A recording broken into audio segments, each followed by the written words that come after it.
Today, let's talk about how to start your GMAT studies in 2025. Happy New Year, everyone. As you may or may not know, the GMAT has gone through some significant updates in the past 18 months. And so I want to make sure that all of you are starting off on the right foot here, since our obsession is efficiency. And if we're not helping you be more efficient, then we are failing in our mission. So today we want to talk about what the GMAT is, how it's scored differently from other exams, what a good score is, what your first steps should be, how to pick the right materials based on your goal, your timeline, and your budget, and then give you some additional tips to help accelerate this process. Let's jump right in. What's the GMAT? The GMAT is the most popular standardized test that people take in order to get into business school or MBA programs.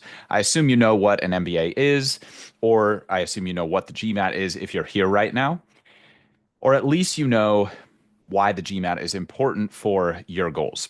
So let's go past the obvious things and just talk about some of the granular aspects of the exam.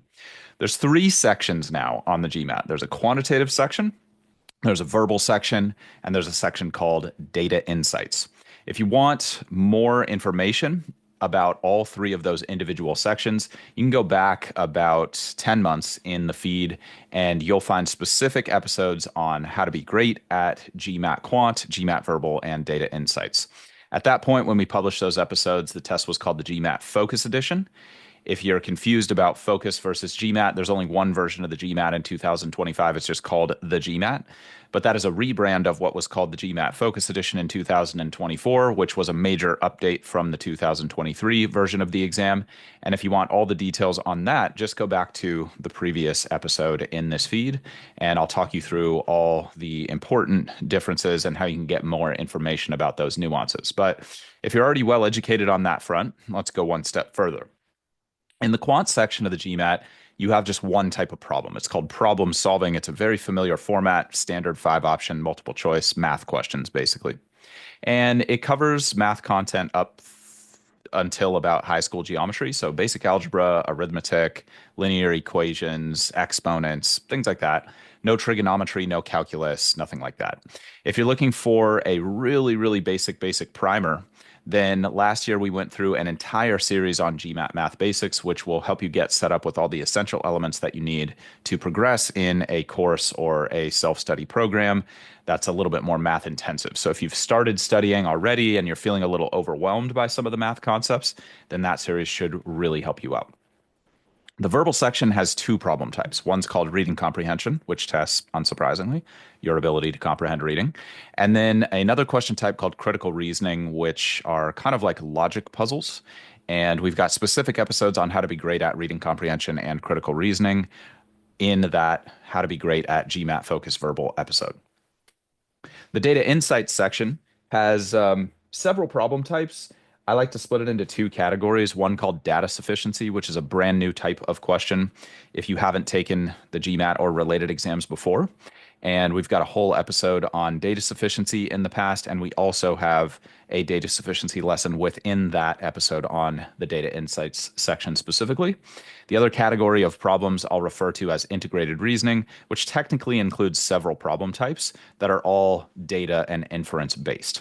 We have a specific episode on integrated reasoning, and we have specific integrated reasoning lessons in that data insights episode. So if you're not familiar with these problem types and you want a good primer to go to the next level of depth with your knowledge, then I recommend checking that GMAT Focus Quant, GMAT Focus Verbal, and GMAT Focus Data Insight episode series out, and we will link those in the description of this content.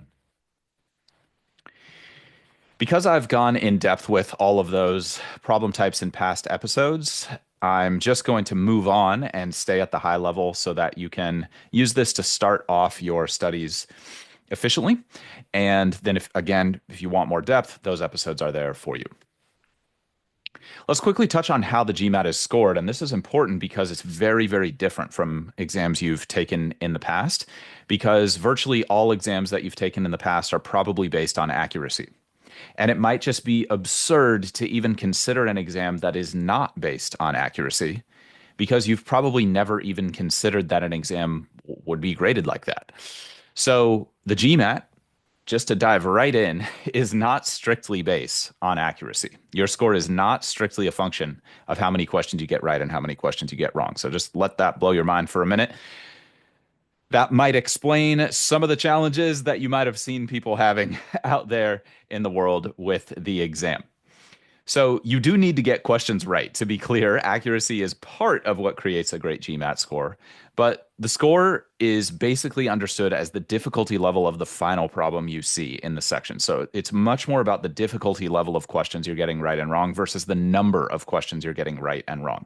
And that is such a different playing field than most people are used to, that it's really, really worth spending some time to try to understand that. Now, if you feel like you already understand that and you've been researching this for a while, or you have a great coach who explained it to you very quickly at the beginning of your prep, that's fantastic news. You can proceed with the rest of the episode. If you're not sure how that might work and you want to understand it well, then there's a video on our website called How to Reach Your Dream GMAT Score in Half the Normal Time. It's linked in the description of this content. It's free. I highly recommend watching that, and that will help you understand the algorithm well enough to avoid many of the common pitfalls that people get into reading a bunch of incorrect information about how the GMAT scoring algorithm works.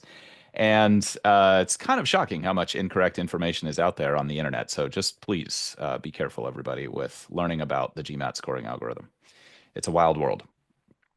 The reason I'm not going to go into that here is manyfold, but the main reason is just that is it creates more confusion if that's being explained in a pure audio format like this. And so I wanted to have a good, strong visual to help you understand that, because it's just very strange and very new for a lot of people. And it causes people a lot of headaches and a lot of problems. And I don't want you to be one of those people. So, ergo, the visual and the video on the website. Let's talk about what a good GMAT score is.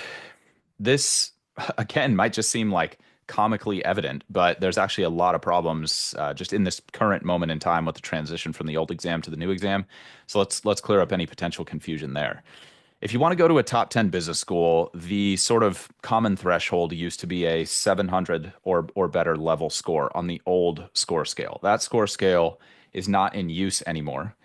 And all old scores end in a 0, all new scores end in a 5. So if you're looking around and looking at current GMAT scores, you're like, what's a 645 or what's a 545?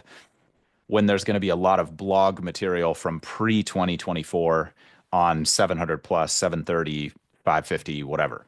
So that's the easiest way that I've found for people to differentiate between material that's outdated, talking about the old score scale, not probably going to be very relevant, if at all relevant anymore. So I would definitely only use that if you're an expert or you have expert guidance on this path.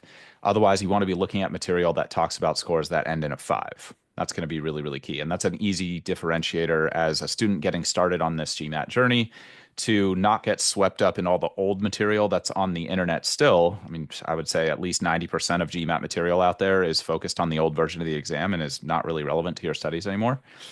Again, if you want super detailed breakdowns of the old exam versus new exam and what you need in 2025, that's in the previous episode.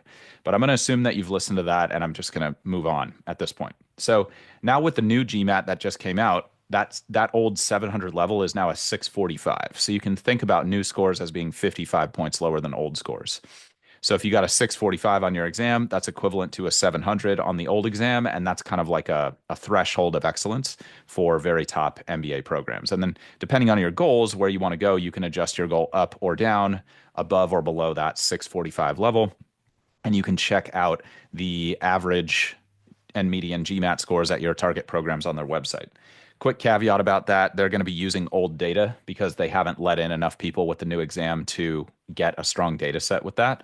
More on that in the previous episode. So for now, you'll want to take those median and mean GMAT scores that they have on schools' websites and drop them by 55 points to set your personal goal.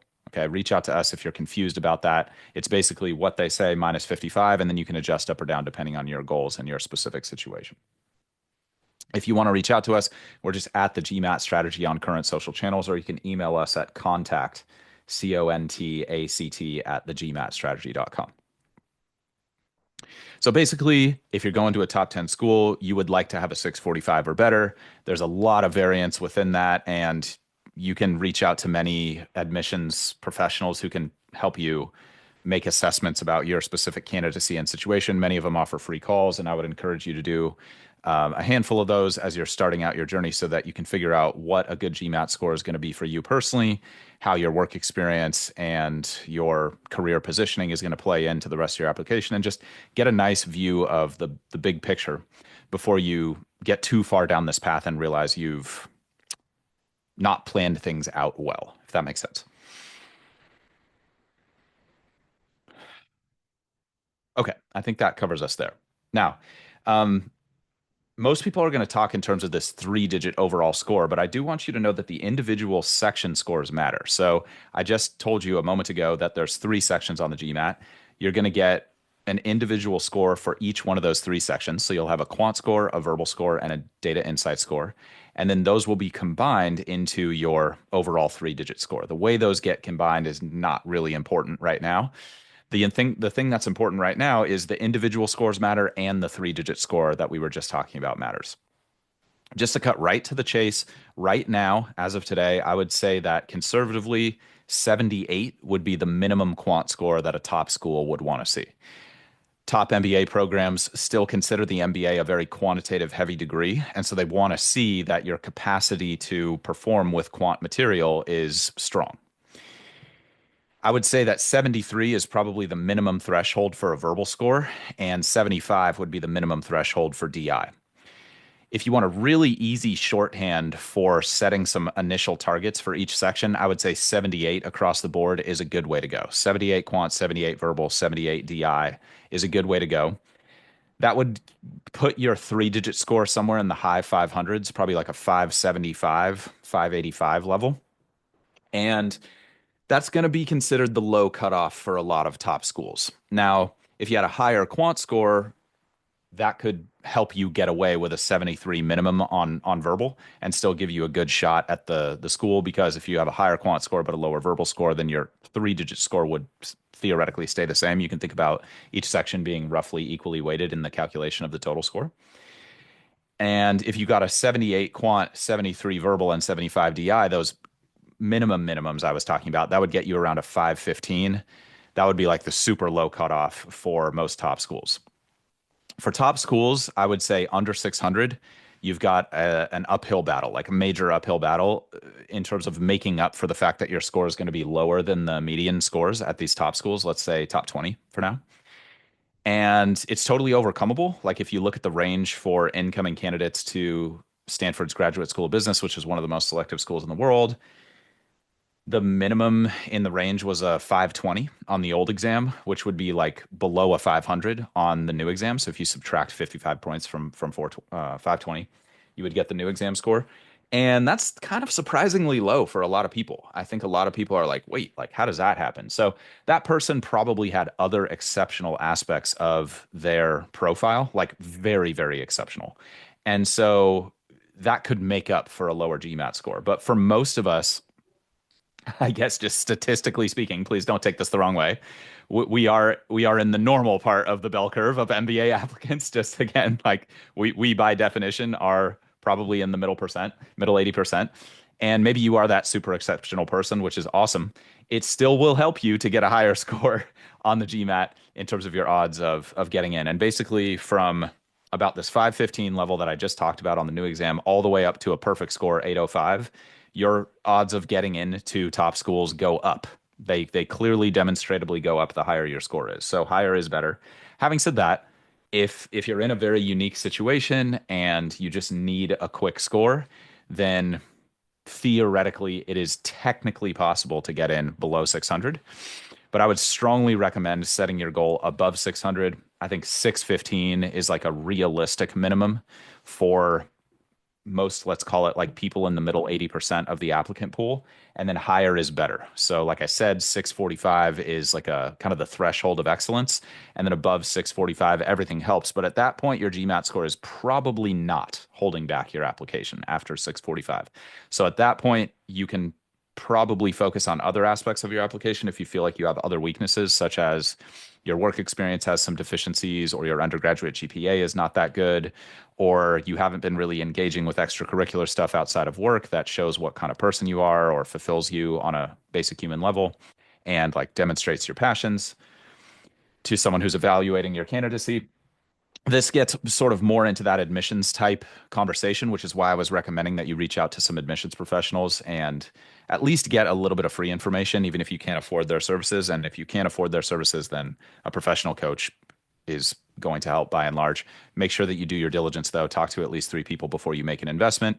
And if you can get some personal references from people you've known who've had success, that's usually the best data that you can get in terms of picking a good admissions consultant to help you with the overall trajectory of your application. But just in case you're not going to be able to afford those people, or you're in a super duper time crunch and you like literally don't have time to do a 30-minute intro call with these people, then I pretty much just talked you through the basic elements of what's going to admit you to business school. You've got your undergraduate GPA, you've got your work experience, past, present, and then future goals.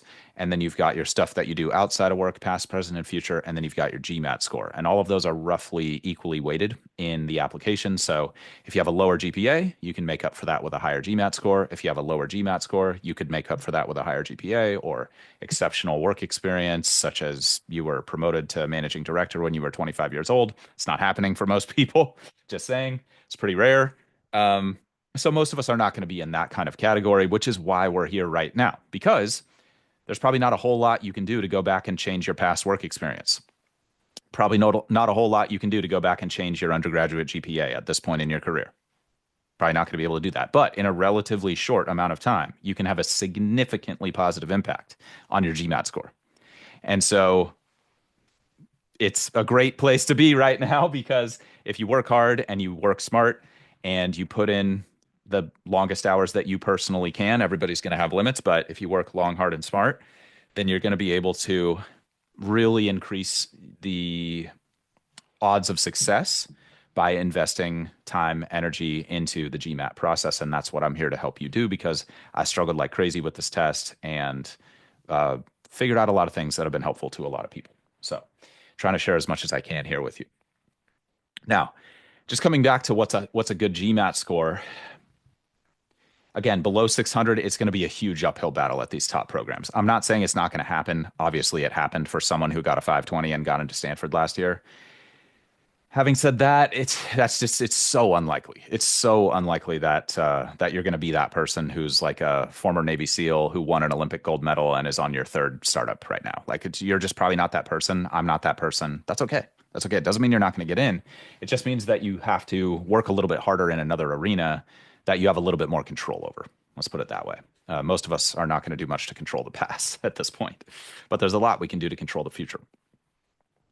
So that's summing up those points. And then I recommend that if you want to go to a top 20 program, you set 645 as your target and that you work as long, hard, and smart as you can. That's the purpose of this material. I'm going to help you work longer, harder, and smarter through all our content here. And that's going to get you the best odds of success of making your dreams come true, which is what we want to help you do. So after you've reached those minimums, let's return back to the specifics here. Let's say we're going to use this 78 across the board as like a minimum, which would get you close to that 600 level. Let's say you get 78 quant, 78 verbal, 78 DI, and you're right around like 585 level.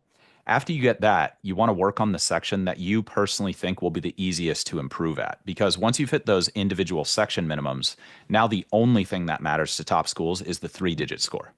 And the higher your quant score, the higher your 3-digit score is going to be. The higher your verbal score, the higher your 3-digit score is going to be. So let's say you got 78 across the board and you're like, I feel like there's the most room to grow in verbal. And I feel like I've kind of like maxed out my quant abilities. Maybe you're that person. That's fine. I talk to a lot of people every year who are in that situation. No big deal. You're going to maintain your quant and your DI scores at that point, and you're going to go all in on verbal, and you're going to try to max out the verbal, get that as high as you possibly can get it. And that's going to greatly improve your 3-digit score. And that's the fastest path to getting the minimums that you want in each 3 sections, and then the highest overall 3-digit score, and getting this whole process done with, which, let's be honest, is just a means to an end. Most people aren't here because they're passionate about the GMAT or doing well on standardized tests. Although if that's you, that's awesome. Reach out to us. We've got a spot for you at TGS. But that's Very rare. Most of you are just here to knock this out as fast as possible, get into business school, and change the world, whether that's just your personal world or the world at large or everything in between. And all of that's cool by me, just for the record. Again, if you're not sure which section you should be going all in on and you're already at this point of like 78, 78, 78, and you're struggling, just shoot us a DM or email us and we'll be happy to help. Yeah, again, just tying this point off, and sorry I'm going long on this, but I'm just doing it because I think it's really going to help you a lot to have this information from the beginning. Basically, higher is better. Like if you've already got a killer undergraduate GPA, or it's as good as it's going to get, you've got great work experience, you've got great references, you've got all the brand recognition, you've got good extracurriculars, et cetera, then the thing that's going to improve your application the most, that's the most controllable, is going to be GMAT. And so you're going to want to focus on the sections that you think you can improve the most, and you're going to want to put significant time and energy into that process because it's very competitive. And I'll talk about that in a second. So a lot of us tend to approach this situation thinking like the applicant pool is just all business people or like quote unquote regular people. But that's actually not true. Most people who take the GMAT are already like you and me, who have already, let's just call it self-identified as achiever type people. They're very focused on their career. They're willing to devote a significant amount of time and energy to improving and um, doing better, becoming more, learning more, all that stuff. A lot of people are very competitive, and I mean that in like the most positive way, where like they're not competitive in the emotional reaction way of like their feelings get hurt when someone does better than them. They're competitive in the way of like they know how to work long, hard, and smart. Like they know how to compete in the marketplace, if that makes sense. And so it's a good idea to realize that the pool of people in this segment is really high quality. So the reason I bring that up is some of you are going to be in this position where you're so naturally talented at standardized tests that you're not going to have to work that hard, and it's not going to take much energy for you to do really well. And that's awesome. If that's you, then like please just do something great with your talent for yourself or the planet, whatever you like. For the vast majority of us, I would say at least 98, maybe 99% of us, we're not going to be that talented, and we're just going to have to sweat it out. That was me, and that's why we're here right now. So, just giving you the proper frame for this, you don't want to think about this as like, oh, I did well on the SAT and the ACT, and so it's automatically guaranteed that I'm going to do well on the GMAT. Like I said, you might be that person, and if you are, that's amazing. But the SAT and ACT applicant pool is just not as competitive as the top MBA pool.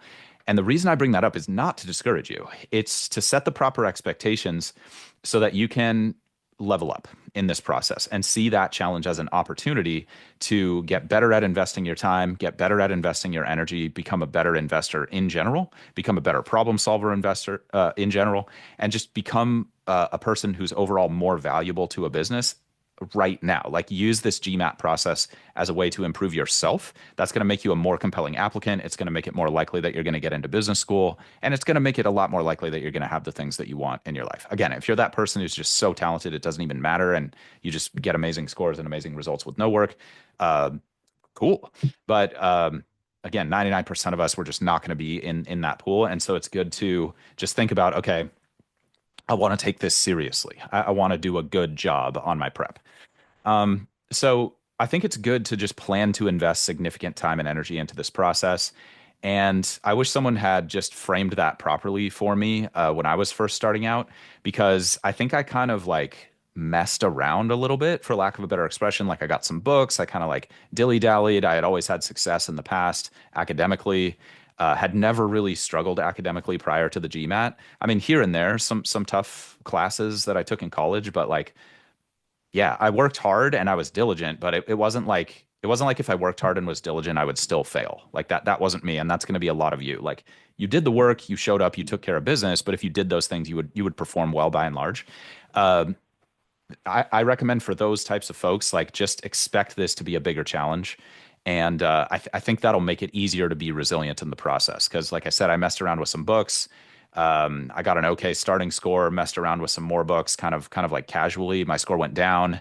Then I got super serious about studying, took a class, used more books, studied really, really hard. My score went down again. Okay. So that's why I'm talking to you about the scoring algorithm's different. It's a very competitive applicant pool because I don't want you to think that you're not good enough if that happens to you. That's not true. I found success on the exam. I've helped thousands, tens of thousands probably of people at this point have success on this exam. Like it's totally doable. It's just that you might need to change your strategy and your approach multiple times throughout the process, and that's why I'm making this content for you because this didn't exist prior to me making this for you. Okay, so calibrate your expectations accordingly. Look around at the people who are around you who are the best and say like, okay, I can be on the same level as these people. I may be there already. I may be more talented than them. I may be less talented than them. But with the right strategy, the right diligence, and the right approach, I can be just as or more successful than these people are. And I think that's really important to confront reality with this. It might be easy for you.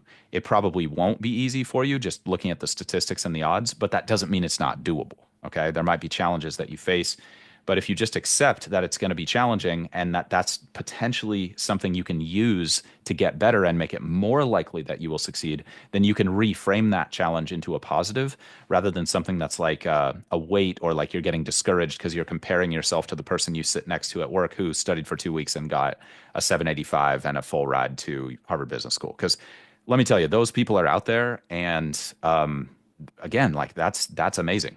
But it can be counterproductive to be comparing yourself to those people or thinking that those are the only people in the applicant pool. That's not true. There's tons of people like you and me who just put our nose to the grindstone and just refuse to give up, and that works too. Okay.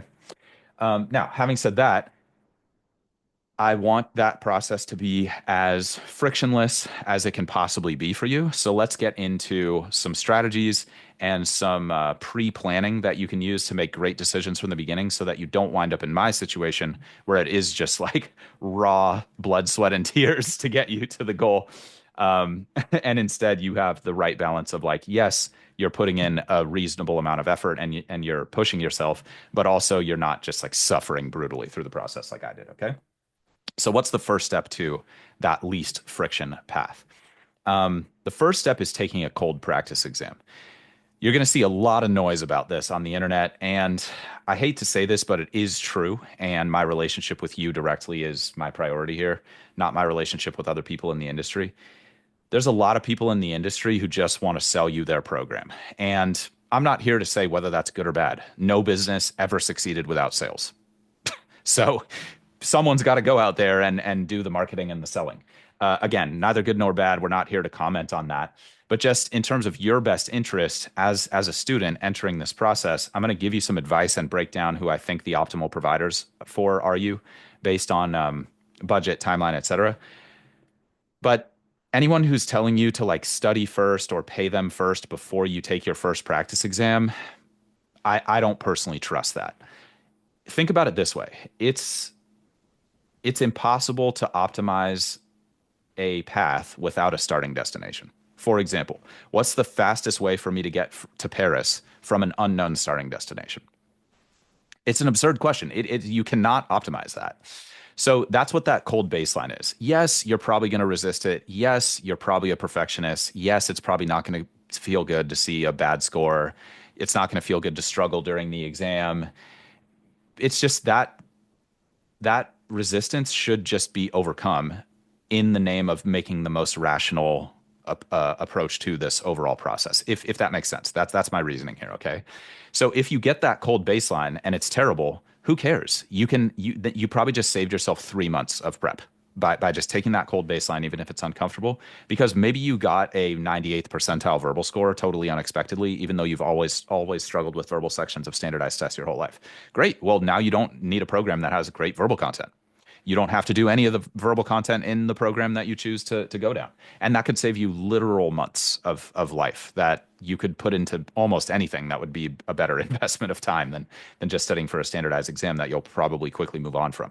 So that's some of the reasoning behind taking a cold baseline test. That's step one to having the most frictionless, most optimized approach to your process here. Now, a lot of people out there are going to give you a piece of advice of like get familiar with the basics of the test. That's not my approach. Like I just told you, I recommend you just jump into the cold test because there's already so much resistance. And in my experience, a lot of perfectionistic people get into the basics and they're like, oh, I got to complete this whole book before I take this test. And that really slows them down. That really slows them down. But there are a lot of people out there who are well-meaning who are going to tell you like, okay, get familiar with these basic problem types before you take the cold baseline. Here's my point of view on that. That's theoretically acceptable, but if you're finding yourself succumbing to that, like, oh, I can't just do 10 data sufficiency questions to get familiar with the basic format. I need to do 1,000 data sufficiency questions because I can't live with not being good at data sufficiency on that initial baseline exam. Look, I understand that. I highly recommend you just get over that and just force yourself to take that first baseline because you don't want to burn months of your study time losing momentum, going down a rabbit hole that might not be moving your score at all. Like, how do you know you need to do 1,000 data sufficiency questions? That's just you letting your emotions control your business destiny.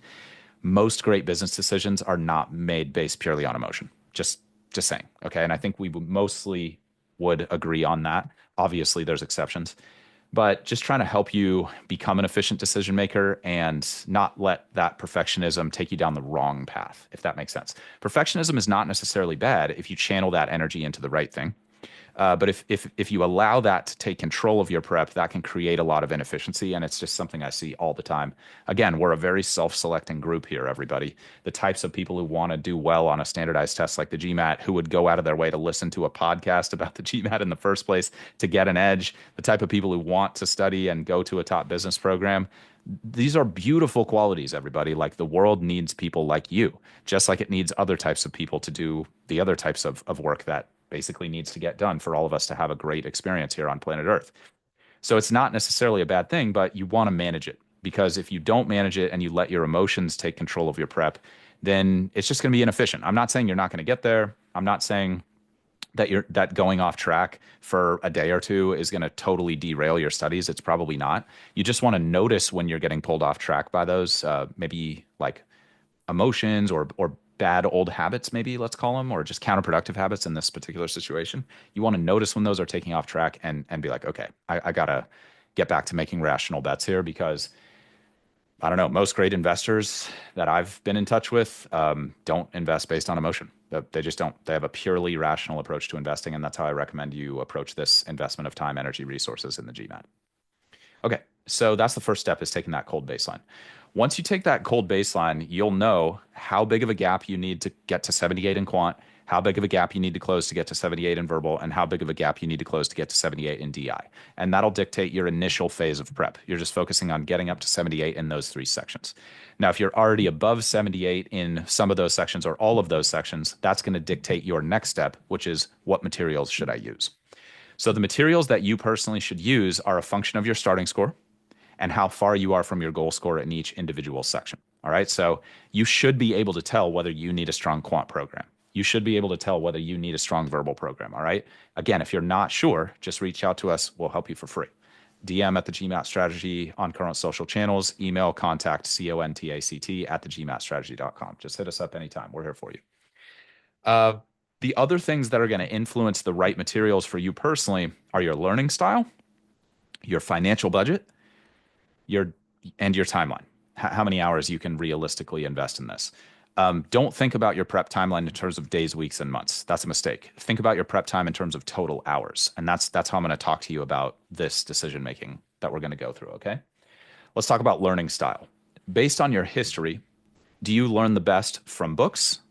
Do you learn the best from video and self-paced digital formats? Do you learn best from live instruction, or do you learn best from one-on-one instruction? So think about your past real quick. I'll give you a moment and reflect on what are some of the best learning experiences you've had.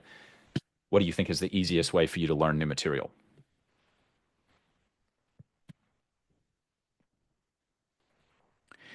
For a lot of you, it's going to be some combination of those things.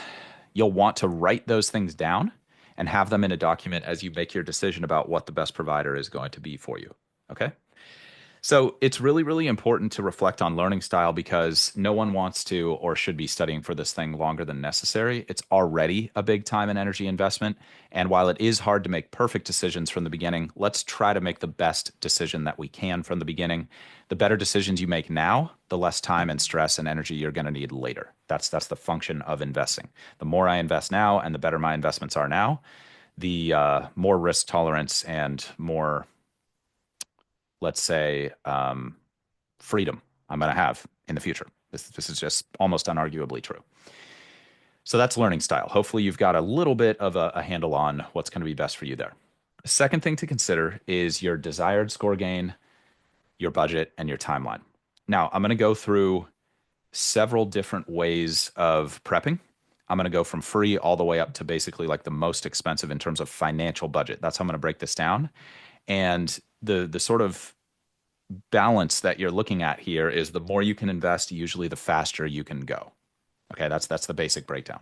So let's start with free. Some of you have no option except to go with free resources, and that's totally fine. I have had significant financial limitations at many points in my career, and yeah, that just is what it is. If you're in that situation, then you can definitely have success here. It might not be the quote unquote ideal thing, but dealing with the reality is the way you're going to have the most success in business. And if your financial reality is budget of zero, then let's deal with that. There is a study plan episode in the past that will give you the core of what you need to plot out the big picture. The most recent version of that, and we've done several versions of this over the years, all of them are helpful, but the most recent version of that I would recommend you go to now to start off if you have a budget of zero is called How to Structure Your GMAT Focus Study Time. It's from January 2024, so about 12 months from in the past from this episode. That should give you a very strong foundation of what your timeline should look like and what kind of free materials you can use beyond what I'm going to recommend right now. We'll also link that in the description of this content. For now, I recommend you go to the library first. See if you can get some books. YouTube is also good, but there's a lot of noise. Most people are going to start with YouTube, and man, YouTube can create a lot of problems, everybody. I don't want to go too far down this rabbit hole, but let's just say that the alignment of incentives on YouTube is a little bit weird. Yeah, let's just put it that way. And you're all intelligent business people. You should be able to watch a video and figure out what the person talking is incentivized to tell you. Let's just put it that way, okay? I've done my best to align my incentives with yours in this process. Hopefully, you can fact check everything I'm saying, and you can check out our reputation broadly and validate that we're telling you the truth.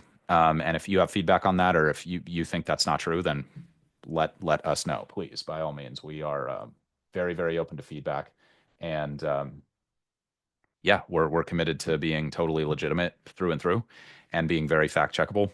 And if you disagree, I totally respect that. But yeah, doing my best. So with YouTube, again, you're just getting into this place where a lot of people are incentivized to just like push their personal product or their thing they're getting paid to do. Not necessarily good or bad, just something to consider when you're taking their advice. It's also a little hard to get your questions answered on YouTube, but it's definitely possible. So I'm not saying YouTube is like the worst thing, but I think if you go to the library and get a like focused set of books, that is the best place to begin your quote unquote free study plan. And work through that set of books and then follow the advice I give you in the How to Structure Your Time episode, and you should be in good shape. If you don't follow my advice, hopefully it's obvious that I make no guarantees about the results of that process, and it could go 100 different ways. Might be successful, might not. But yeah, that's on you if you don't follow my advice. So just FYI, this is probably not going to come as a surprise. The free route is on average going to be the longest path. There are definitely people out there who can do free resources for a couple weeks, get an incredible score. And again, that's amazing. For the vast majority of us, we're not in that situation. And so we've run an experiment with about 10,000 data points, if you can believe that. And it nets out to around 6 hours of study for each 1 point gain you want to make on your overall score if you're using only free resources. So if you want to make a 100 point gain from 555 to 655, let's say, you should plan to invest about 600 hours in that process. That's not a guarantee. These are just averages. You might be way faster than that. You might be way slower than that. I'm just sharing what I've seen across many, many data points, and you can make of that what you will. So, what you're giving up with free resources is speed. And there's a lot of reasons for that. You have to put everything together yourself as someone who's probably going through this process for the first time, rather than a seasoned expert who's going through this for the 10,000th or 11,000th time. And that just creates friction. It's totally doable. You can totally do it. Many people do it every single year. It's just you don't want to be thinking that it's going to be super short unless you're that super, super, super talented person. And if you are, that's amazing. You're definitely the exception to a lot of this advice, and that's cool. That's cool. That's real. Having said that, I've done my best to give you the best advice that I wish I had when I started with free resources, which I did. And I wish I didn't start with free resources, to be candid with you, because I had money to invest. And if I had just invested it, I would have saved myself about 6 months, real talk. But some of you are not in that position. So trying to set you up for success there. The next investment point up the ladder of monetary investments you could make beyond free is getting some newer versions of books that typically come with digital resources. If you get books from a library, you probably won't have access to the digital resources, including with those books, because somebody else will have already registered them. So you're kind of giving up a little bit there, but you're also have zero cash outlay, so that's the upside. But if you can afford something in, let's say, the 100 to 300 US dollar range, that'll get you a good high quality set of books. And what does that get you? What's the benefit of that? What are you buying with that money? On average, we've seen about 5 hours of study for each 1 point gain you want to make on your overall score. So going from a 555 to 655, you could expect that to take about 500 hours. And spending that $100 to $300 would save you, on average, about 100 hours versus free resources. Again, these are just averages, no guarantees on this. None of this is financial advice or psychiatric advice or anything like that. I'm just sharing the data that I have seen over about a decade in this industry. And we've scraped a ton of sources, and this is what we got. So let's do a little bit of math here. If you're buying back about 100 hours of life for, let's say, on average, $200, that's about $2 per hour. If you make less than $2 an hour at your job or investing that time elsewhere, you could get more than $2 an hour. Then you are making a very good bargain trading that $200 for an extra 100 hours that you can either use to chill out if chilling out is worth more than $2 an hour to you, or you could use to grind at your job or start a side hustle or even driving a rideshare company. You'll probably make more than $2 an hour in most situations. So if you make more than $2 an hour, I believe a high quality set of books is a fantastic investment. That's a good arbitrage on your time. If you make $20 an hour at your job and you can invest at $2 an hour to buy back 100 hours, that's a 10x gain on your investment. Okay. By my math. If you have different math, let me know. In my opinion, if you're going to use books, I think the Manhattan Prep books are the best dollar for dollar. There are other good series of books out there if you don't like Manhattan for whatever reason. The recent editions are not perfect, just FYI. There's quite a few typos, but it's still going to net you a lot of time. And yeah, I've had the most positive experiences with the Manhattan books, but just to be honest with you, books are not going to net you the same results that other more expensive options are by and large. However, if you are that person who learns really well from books, you have a good history of self-paced learning with books, you're very self-disciplined, you don't need external accountability, and you have success with this, then that would be the path that I would recommend going if you're that person. If you're not that person, let me give you a few more options. The next up in the cost sphere is going to be digital self-paced programs. By and large, these are going to be somewhere in the $300 to $1,000 range, give or take. Some bill monthly, some are a flat rate. What we've seen here is about 4 hours of study for each 1 point gain you want to make on your overall score. So going from 555 to 655, you figure about 400 hours of total time investment. So what are you buying back here? You're buying back another 100 hours of life versus the book investment. So we'll get into the math there in a second. What do you get with these digital classes? You get more structure, you get more organization, you get a kind of mindless step-by-step process you can go through, so you're not having to organize anything on your own. Some of you might learn better from video versus reading a book, so that's a total no-brainer there if you're that kind of person. Despite external appearances, most of these programs are very, very similar across the board. And yeah, we won't get into like commodity markets or anything like that. And I don't want to hurt anybody's feelings. That's not what I'm here to do. But what I would say is if this seems like the right approach for you, and you're feeling like the digital self-paced thing is for you, then you can feel free to choose a brand that you personally like.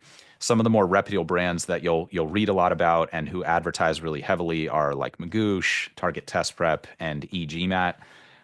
If this is the route that you personally want to go, then I would recommend just trying each one or trying to get a recommendation from some people around you who you're in touch with who have had success and pick the one that you resonate with most. Selling software is a really high margin business. And so these companies have a lot of cash they can put into advertising. Again, not saying that's good or bad. It's just that's why you're going to hear from these people a lot in the space. Once you get in the space, you're going to get a lot of ads. They're going to be able to pay for placements and things like blogs and like third party YouTube reviewer people who are professional reviewers, if that makes sense. So again, we all know how business works. We're not here to debate whether that's good, bad, whatever. I'm not here to comment on that. I'm just telling you that that's the situation, and that explains some of the experiences you might have as a customer coming into the market. So what's the upside here in terms of math?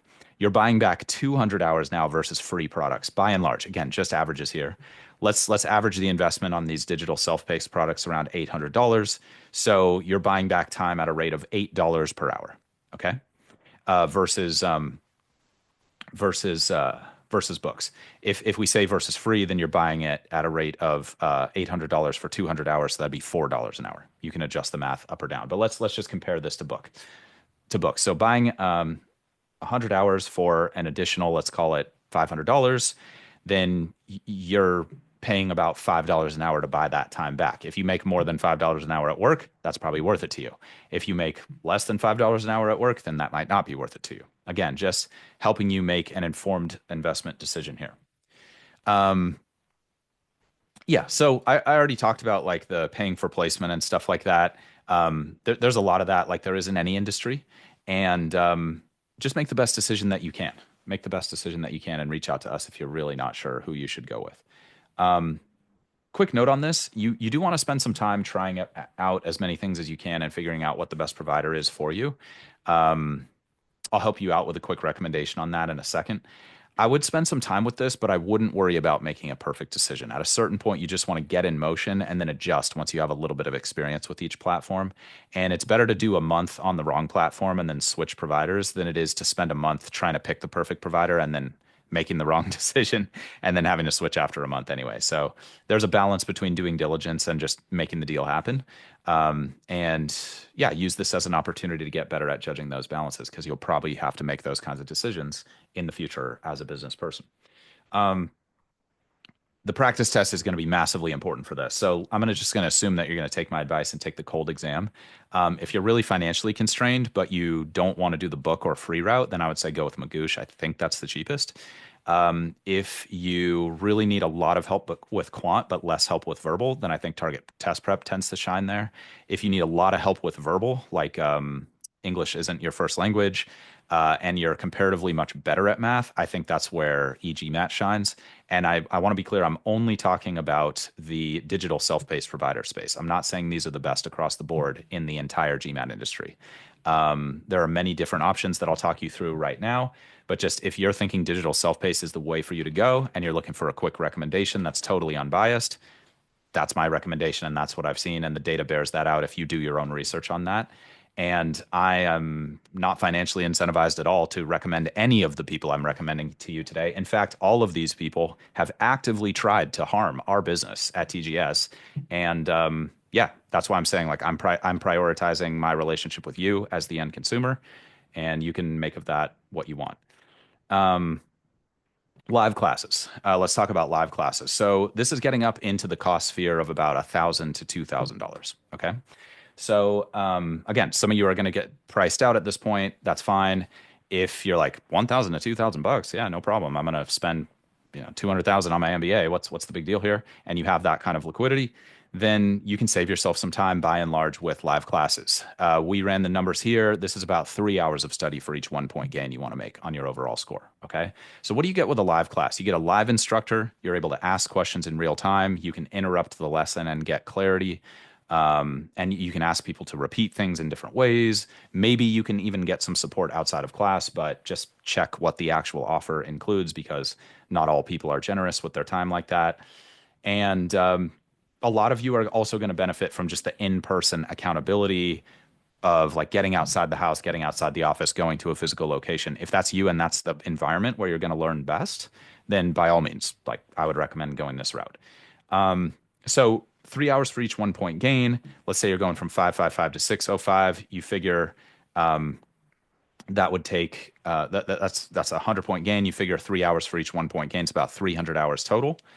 It could be way more or way less, like I just said, but just speaking in terms of averages, you figure, let's say on average, about $1,500 investment for one of these programs. So now you're buying back time at a rate of $15 per hour. So yes, there is a premium on that, but depending on your specific financial situation, that might be worth it or not worth it to you. Just helping you do the kind of math that I wish I did when I was first starting out with this, because I was just scared to invest and just super uninformed. And yeah, something like this would have really helped me out. I hope it helps you too. If you want a quick recommendation on the live class that I think is best for the widest number of people, I recommend Test Crackers. They're a smaller brand. They're local to the San Francisco Bay Area, but they still do online work. So if you want that live online experience, I think that's a really good way to go.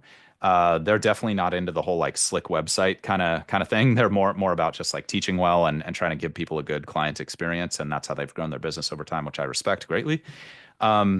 You get a lot more personalized attention with that kind of program versus like some of the larger brands. Having said that, if you're more that large brand consumer, and again, like no judgment here, everybody. I'm a business person. You're a business person. We understand some people like to shop with larger brands. Some people are more that small brand shopper.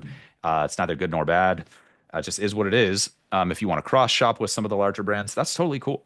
I just don't personally recommend any of those larger brands in terms of live classes. I've worked for a lot of people in the space. This is just my personal recommendation to you.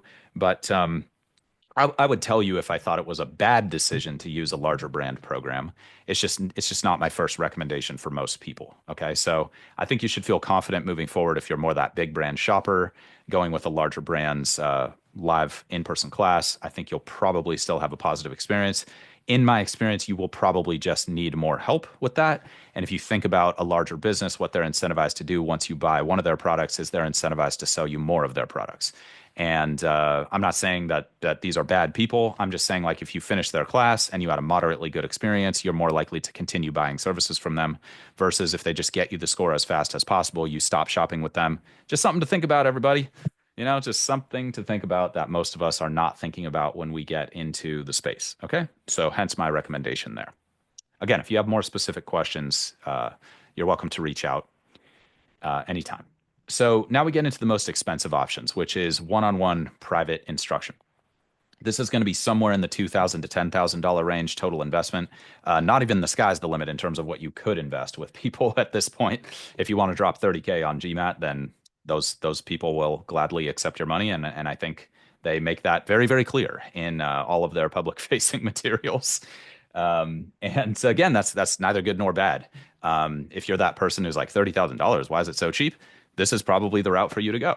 If you're like, whoa, $30,000, holy cow, there's no way I could afford that even if I wanted to, then that's fine. That's fine. Maybe you go on the lower end. Maybe even 2,000 is just way, way, way outside your budget. And I'm talking US dollar ranges, so you can do your own personal currency conversion if you want to. But most private tutoring experiences are going to be somewhere in the 2,000 to 10,000 range. It's not that you can't get high quality help below 1,000, but yeah, it's just like you're probably not going to get a full-fledged tutoring program start to finish support for under 1,000.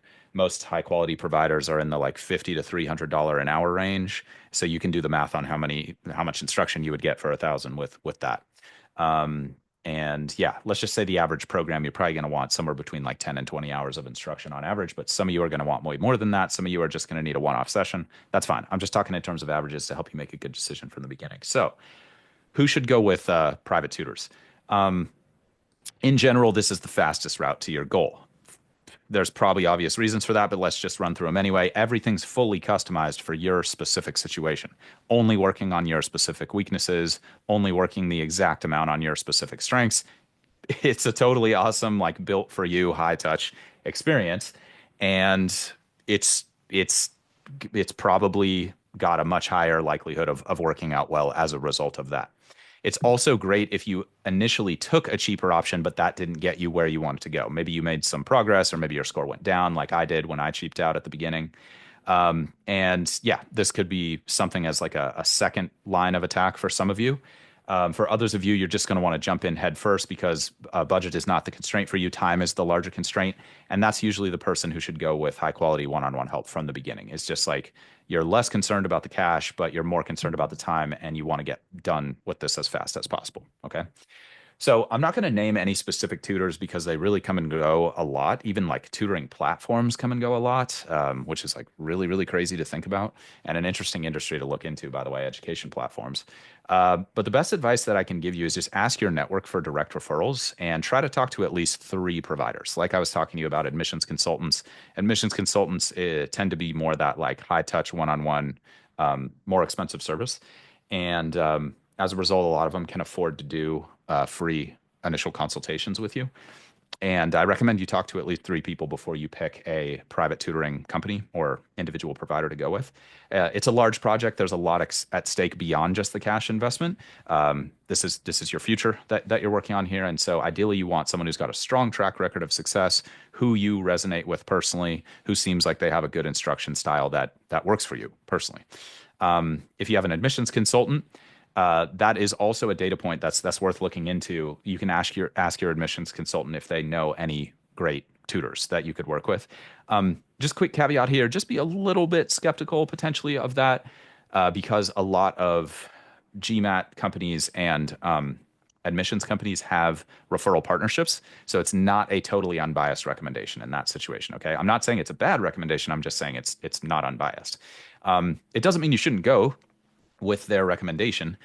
Just make sure you talk to them and make sure you talk to more than just that person so that you can make a high quality decision that's good for you. Because at the end of the day, your admissions consultant should not care whether you use their preferred GMAT provider. They should care whether you're successful.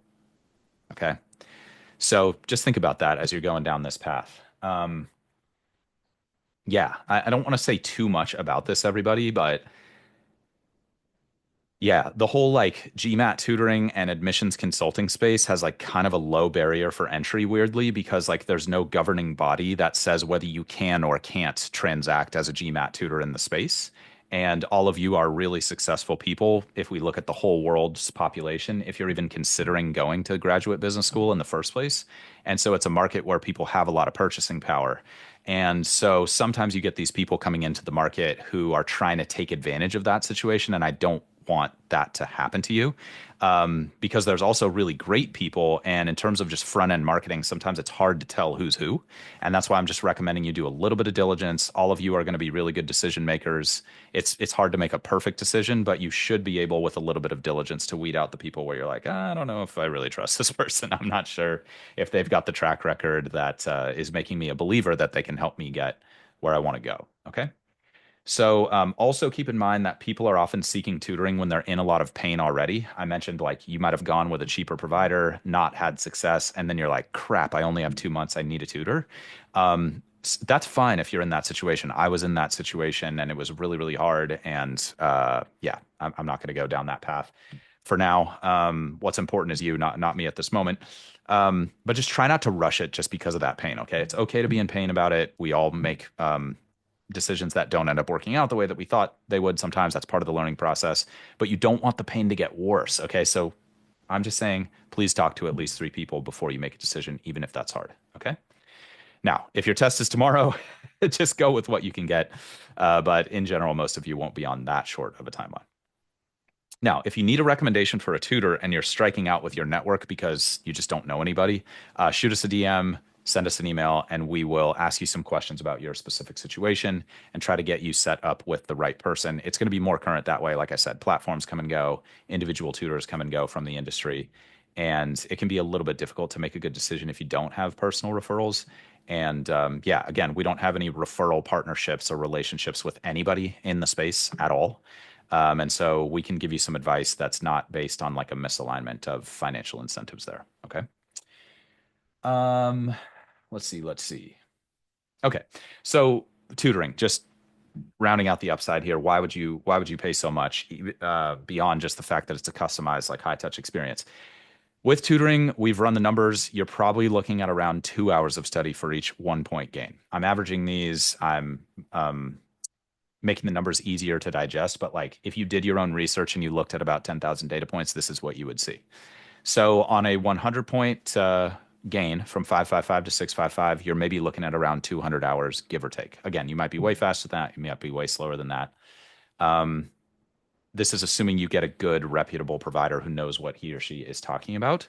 But it's let's say a reasonable expectation. Let's average the cost around 3,000 US dollars, and you're buying back about 100 hours of life that you would not get with a live in-person class. So there you're buying back time at a rate of about $30 an hour. It's much, much less if you compare it to free. Okay, so if you compare it to free, 200 hours for a 100-point gain instead of 600 hours for a 100-point gain, that's 3,000 divided by 400. The math's going to be a little bit more complicated there. But there we're getting into the like sub $10 an hour range. But for most of you, if you're cross shopping, oh, should I do the live course? Should I just get a tutor from the beginning? Some of that's going to be learning style and budget, but some of it is just going to be whether you're okay with the arbitrage of buying back time at a rate of $30 an hour. If you make $50 an hour at work, I think that's a no-brainer. If you make $10 an hour at work, it might be a harder decision. It still might be the right decision for you. Money is only one part of making good investments, but it is a significant part, and so I want you to be set up for success. So yeah, that's how I see it. For most of you, on average, you're going to end up with an extra $3 million from this whole MBA process across the course of the next 30 years of your career. That's probably a low estimate, but I'd say that's roughly average what I've seen people make in terms of additional compensation. Not that it's all about the money, but money doesn't hurt. And so, just run the numbers and see if you can get a comparable return on capital anywhere else versus investing here. Just something to think about. If you can get a better return on capital elsewhere, probably a good idea to invest there. So that's the basic rundown of cost, learning style, budget, and timeline. If you want to go faster than any of these options that I've recommended, or you haven't seen the results that you want to see with your current provider, or you're just not seeing results fast enough with your current provider, then I would definitely recommend booking a call with us. We specialize in speed and efficiency, and we can definitely get you the fastest results possible. So if that's you, please reach out. You can head to the website. You can check out the video to make sure our instruction style is a good fit for you. And on the call, we never try to like close you or do anything like weird or even any convincing of anything at all. We'll just do a hardcore assessment of your situation. We'll set you up with a study plan, no obligation. We'll give you some options. And if you are interested in how we do things and you like our style, then we will tell you about some of our paid products. But it's not something that we ever try to push on people because we're just trying to get the people who are the right fit into our program and help everybody else out for free. That's what we do. Yeah, if we're not a fit for you, we'll hook you up with something better on that call. It's a huge issue in the space. I dealt with it, like I've said many times. We haven't offered that service in the past. So yeah, please take advantage of that if you're curious. If you're not, if that's not a good fit for you, if you're like, who's this guy trying to get me on a call to sell me something and you've had bad experiences with that, that's not what this is. But if you don't believe me, that's totally cool. Totally fine. No big deal. So hopefully now you've got an idea of where you're going to get your content instruction from. So let's zoom out to the big picture again. You've got your baseline, you've got your provider. At this point, your job is just to put your head down and block out all the many distractions that you will probably encounter during your GMAT prep, okay? You've done your diligence, you've made a good investment in a program that seems like a reasonably good fit for you based on a starting score data point, based on a bunch of instruction I just gave you after like a decade of experience and 10,000 data points, give or take. And now you've made the best bet that you can. And my advice here, which might sound a little bit strange, is just do what they tell you to do. Work on becoming a great executor. Work on being very good at following their directions. Yes, ultimately you're here to be a leader, but when you invest with a provider, you are a follower. They are leading you, and you want both skill sets. You want to be a great leader, and you want to be a great follower. Both are super valuable at different points in the business life cycle, okay? So the reason I bring this up is you'll probably be tempted to spend a lot of time on forums, You'll probably be tempted to spend a lot of time on social media. You'll probably be tempted to spend a lot of time on YouTube. And it's a very rational thought to be like, oh, I've kind of got some downtime here. Let me just check out this YouTube video about GMAT. Like, that'll probably help me, right? Like, something's better than nothing. And unfortunately, everybody, something is not better than nothing in this situation. I strongly recommend that you go with whatever provider you go with, whether they hate us or love us or whatever, who cares? I just want you to get the best person for you. And take their advice. They're probably sustaining their business in the GMAT space for a lot of very good reasons. They probably help at least some segment of their customer base. Okay. So take their advice. And I really don't recommend trying to mix it with other people's free advice on the internet. Like that's just very difficult. Perhaps obviously this podcast is an exception because we give a lot of advice that's assuming you're working with other people, not us. And that's going to be the vast majority of you anyway, for a lot of different reasons, and that's totally cool. I started this business as like, yeah, as like pure social impact, and then it just happened to be the case that people wanted to pay us, and so we made products. But yeah, we haven't gotten away from that. So yeah, I mean, if you don't believe me, that's totally fine. That's your choice. But just trying to be as honest with you as I possibly can be. So yeah, so a lot of our content is assuming that you're working with other programs, but outside of that, I just haven't found a good reputable source that's not going to just try to push their way of doing things, and that can really hamper your progress. So if you need to turn this off and just go heads down on your program, do it. Do it. That's going to be the most efficient advice for your success. And if my advice is conflicting with what your provider is telling you to do, go with your provider. They know your situation better than I do. And yeah, I would rather you have a positive experience with them than have another listener to our podcast. Honestly, like I just want you to have the success that you want. But if our advice is not conflicting with theirs, then highly recommend it, perhaps obviously. um, but other sources like YouTube, Reddit, common places, you're just going to get a lot of conflicting opinions. You're going to have a lot of non-experts sharing their opinion. It's not that that's a bad thing. Like sometimes it's good to be able to relate to other people who are in this process with you, people who are struggling, so you're not feeling alone. Community advice if you need advice on how to make good decisions. I'm not trying to pretend I'm the only source of advice that can help you. That's not true. So there are upsides that you can get from that, but just coming back to the whole like managing ourselves thing, just notice when that's pulling you off track. Notice when you're like, oh man, I'm always like feeling super demotivated after spending time on this platform, or like, oh, I took this person's advice and it like totally like hurt me and took me down the wrong path for a whole week. If you're investing in a program, just take their advice. You will get the fastest results by just executing on what they tell you to do because their advice will probably fit best with their particular program. Okay. So just something to keep in mind, something I wish somebody told me and reminded me of. I probably already knew it deep down when I was studying back in the day, but I just kind of got distracted, honestly.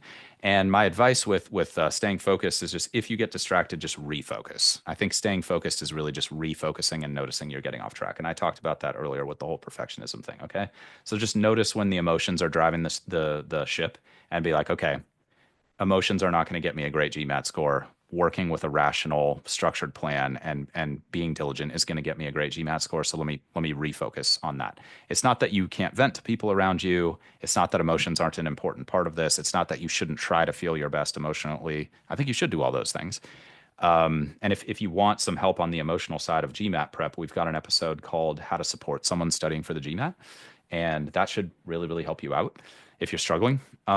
But yeah, just try not to let those emotions take you too far off course of spending lots and lots and lots of time on forums and on YouTube, just learning random facts and tidbits of information, because usually that time should either be spent on your provider's platform doing what they already told you to do, or not thinking about GMAT, working on something else that's application related, or just taking some rest time and personal time and shutting off for a little bit. So that whole something's better than nothing, generally not true of free content on the internet. Okay. Just a really, really important point. And perhaps obviously it's not in my best interest if I wanted a lot of people to listen to our podcast here to tell you that. And hopefully that's at least some proof that I have your best interests at heart here. But yeah, that's enough of that. So, um, if you're in the content building phase, just thinking about the big picture here, that's usually the first phase of GMAT prep is relearning a lot of material that you used to know well, like exponent math, long division. There's no calculator in the quant section, things like that.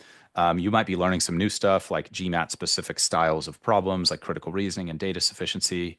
All of that is kind of like the next step after you pick your provider and you put your head down and you start to block out the distractions. So you're going to be learning stuff, you're going to be relearning stuff, and the main piece of advice that I can give here is spend at least a little bit of each one of your study sessions on review. A high quality provider is going to build some review time into your study plan, so definitely take their advice on that if they're recommending it. If you're not sure how much review you should do, just spend the first 10% of every study session studying stuff you've already studied. That could be facts and figures like flashcards and study sheets, or it could be redoing problems that you've already seen. And if you listen to that How to Structure Your GMAT Focused Study Time episode from about 10 months ago, I'll walk you through some more specific advice on that.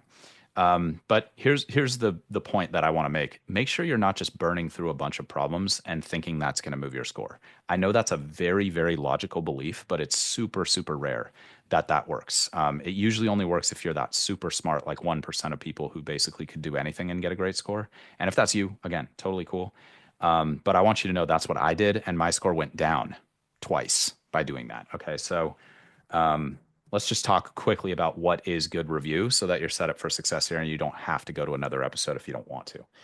Number one, make sure that you have something to write down that you learned from every single problem. Even if it's just, okay, I'm good on this area of exponents. I don't need to practice this anymore. That could be your takeaway from a problem where you did really well. But maybe you got the problem wrong. Maybe there was some content issue that you need to learn. That's a good takeaway. Or maybe it's something strategic, like you did algebra, but you should have plugged in the answers or something like that. Just have something you can write down that you learned from every single problem and make sure you catalog those. It could just be a super simple spreadsheet of like learnings per problem, or it could be something more analog. But basically, you want to have those in an organizable format so you can start to notice patterns of where you're missing questions and what your top takeaways are, things that you end up writing down a lot. And look at that at the start of every study session during that 10% review time. And that'll help you figure out what you need to focus on over time. And the better you can focus on the things that are going to move the needle the most for you, the faster you're going to be done with this thing. Okay. So it's not rocket science, but it's definitely a lot more energy than just completing a bunch of stuff. And that's critical. You can definitely waste a lot of time by just thinking the more is more approach works well. That's generally not true. Couple just final tips here as we round out the episode. Once you've completed the curriculum of your provider, you want to take another practice exam to measure your progress. By the way, I don't think I mentioned this before, but you definitely want to take your initial cold baseline exam from MBA.com. Those are the official practice tests you can get two for free. Now, once you've finished your provider's program, is a great time to take that second practice test and measure progress. If you're not seeing the progress that you want to see, like I said, feel free to reach out to us. We're happy to help. If you are seeing good progress, then that second practice test will help you double down on any focus areas that you might need to grind on, or you might hit your goal score already, in which case that's awesome news, and you're on to the next thing of changing the world. So if your provider tells you to take another exam in the middle of their program, take their advice. Like I said, if my advice conflicts with theirs, do what they say and measure them based on their results. If they can get you good results, great. If they're not getting you good results, please talk to us. Again, if the score is not moving and you're executing on your side, that's not good. Review the exam. It might be that you're not executing well, in which case you definitely want to look in the mirror and have those hard conversations with yourself. But if you're executing really well and you're doing what they're telling you to do and your score is not moving or it's not moving fast enough, then that might be time to switch. Okay. And maybe that's obvious, but I just wish someone had mentioned that to me so that I didn't start thinking I was crazy and that it was all my fault and that I wasn't as intelligent or hardworking or like cut out for this as I thought I was initially. Like all that is not true. It's just a very difficult exam. Like I said at the top of the episode, it's a totally different ball game than what most of us are used to playing. And so you might just need a different approach, and that's super normal. Yeah. Now, I think actually that's probably a good point to make there. Like if you're executing well and the score's not going up, probably need a new program. If you are not executing well, then you need to start executing better. And we have a bunch of great content on that. If you struggle with that, check out the How to Be More Disciplined episode and How to Score High Consistently episodes that are about 6 months ago in the feed, I think. That'll really, really help you out on the execution side. If you're executing well and your score's going up, keep doing what you're doing. That's awesome. Okay, so at that point, you'll review your exam, you'll note the areas for improvement, you'll pick a top three, and then you'll focus on those top three until you are much, much better at them, observably better. And then when you're observably better at those top three things, you'll take another practice exam and again, measure your progress. And if everything goes well, just so you can see the big picture, you're going to take your baseline cold test. You're going to choose the right provider. You're going to grind on their program without distractions. You're going to take a test. Score is going to go up and you'll either be at your goal score or it'll be very clear what you need to work on. You'll work on those things, score will go up again, and then eventually you'll hit your goal score. That's what it looks like when it goes well. And then when it goes poorly, you'll know. And we've got a whole episode actually on how to switch providers. If you need to do that, it's just called how to switch GMAT providers. And again, you can feel free to reach out to us if you have questions about that or your specific situation seems like you need some additional advice. Okay, just a few parting tips here to help you have the most success possible. Use the official materials from MBA.com as much as possible. If you can use those in conjunction with your provider or your provider uses those, that's highly recommended. If your provider's like, yeah, don't use those, work on our stuff first and then use the official materials, then again, you want to just like let them advise you with that. And then if that works, great. If it doesn't work, that's when you can make the switch. Second tip, focus on high quality scratch work from the beginning. Always use a separate piece of paper. Don't be doing a bunch of bad scratch work like in the book itself, scratching on problems. Don't do that. That's not how the exam's going to be. Exams on a computer, you can't mark up anything on the screen. All your scrap paperwork is going to have to go on a separate piece of paper during the test. Start practicing that way from the beginning. It'll help you develop really good habits from the start. It'll probably save you at least, I don't know, 1 to 2 months on your whole timeline there. Very simple, but very powerful. Third and final tip here, keep a list of questions that you want to come back to and revisit. And I recommend resolving those on a regular basis. Like I said, during that 10% time, you can focus on like facts, figures, study sheets, flashcards, that kind of thing. I've got a lot of recommendations about that in other episodes, how to structure your study time. Here, we're just focused on how to start well. But part of starting well is creating a log of problems where you're like, I'm not good enough at that problem yet, and I would like to be better at it. And then making the time to resolve those on a regular basis. Most people make this quote unquote like error log that you'll hear a lot about. And then they just tell themselves they'll come back to it later. And I haven't seen people have good results with that. I think you'll have much, much better results by just picking a number like 5 per day and resolving 5 per day. That'll really, really save you like another couple months. Okay. So those three tips, using official materials, focusing on high quality scratch work from the beginning, and resolving problems that you've seen on a regular basis instead of leaving all that to the end, that probably could cut down your study time by like 3 months. It's that powerful, even though it's super, super simple. So I tried to be as complete as possible without overloading you. I hope I have succeeded with that. And that's how you start your GMAT studies well in 2025. We'll fill in more details of what you need to be successful with this process as time goes on. And we have also filled in many of the details in past episodes. So feel free to search the feed with any terms that you're interested in learning about. And hopefully you get some nice hits from our past content. Definitely let us know if there are specific things you're struggling with, and we'll do our best to address it in future content. We actually have a survey. It's linked in the description of this content. Definitely not required, but we really appreciate it. If you do give us feedback, it helps us help the GMAT community more. And if you're that community investment, good karma type of person, then we super appreciate you the most. And we'll do everything we can to help you out as much as we possibly can in exchange for that valuable feedback that you give. But if that's going to be friction for you, if you're not a fill out a survey type of person, no stress. It's all good. But perhaps obviously we don't want to make things that aren't going to be helpful for people or that make no sense. So please, if you have feedback, just shoot us a DM, say like, hey, I hate everything that you do. Cool. Heard. Hey, you're awesome. Really liked X, Y, and Z about, this content that you put out. Thanks. We'll do more of that kind of thing. As always, my greatest hope is that this material will make your studies as easy and as painless as they can possibly be. If you want more tips and strategies for optimizing your performance on the exam, please head to our website, thegmatstrategy.com, which is linked in the description of this content if you just want to click the hyperlink, and check out our free video that I mentioned on how to reach your dream GMAT score in half the normal time. That'll save you a ton of time, much like what I've done here for you today. In the meantime, this is a regular show, so please subscribe and please stay positive and stay consistent with your studies. You can do this. Talk to you all soon.